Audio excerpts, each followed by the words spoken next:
with it, girl. Rock with it, girl. Show them it, girl. With a bang bang. Bounce with it, girl. Dance with it, girl. Get with it, girl. With a bang bang. Come on. Perkenalkan, nama saya Dede Fariza. Saya dari kelas 10H. Di sini saya akan menceritakan tentang LGBT. Sumber 1.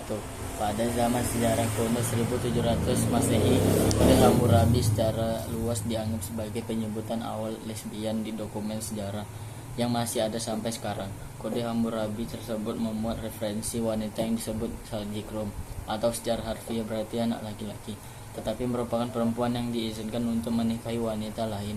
Kode ini juga berisi penyebutan awal kata transgender. Pada zaman Yunani kuno, hubungan seksual antara sama wanita hampir tidak disebutkan dalam setiap literaturnya. Hal ini hanya dibahas secara singkat bersama heteroseksualitas dan homoseksualitas laki-laki yang disampaikan Aristophanes dalam pidatonya. Dalam biografi Plutarch yang berjudul Lycurgus dari Sparta, penulis mengklaim bahwa Spartan perempuan yang sudah tua akan membentuk hubungan dengan gadis-gadis yang mirip dengan Erastrastes atau Eratmenos, atau hubungan yang umum antara laki-laki Yunani baik yang juga sudah tua maupun yang masih muda. Sumber 2. Wikipedia. Sebelum revolusi seksual pada tahun 1960 tidak ada kosakata non-pejoratif untuk menyebut kaum yang bukan heteroseksual. Istilah terdekat gender ketiga telah ada sejak tahun 1860 tetapi tidak diterima secara luas.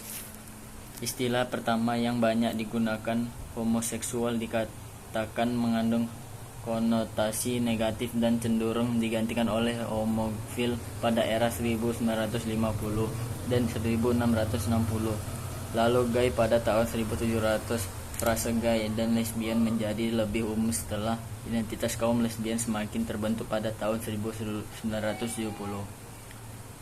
Menjadikan isu feminisme atau hak kaum gay sebagai prioritas, maka karena kesetaraan didahulukan perbedaan peran antar laki-laki dan perempuan dipandang bersifat patriarkal oleh feminis lesbian.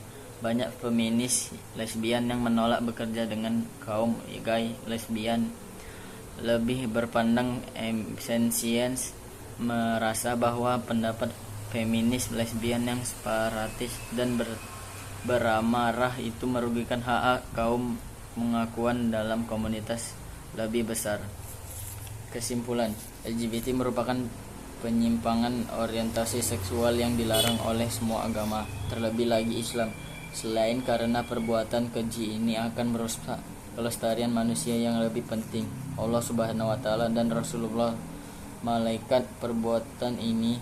Oleh karena itu, sudah menjadi kewajiban bagi umat Islam untuk melawan segala jenis opini yang dikalah atas nama HAM membela kaum LGBT, akan tetapi sesungguhnya mereka membawa manusia menuju kerusakan yang lebih parah. Sekian dari saya, terima kasih. Come on, turn the radio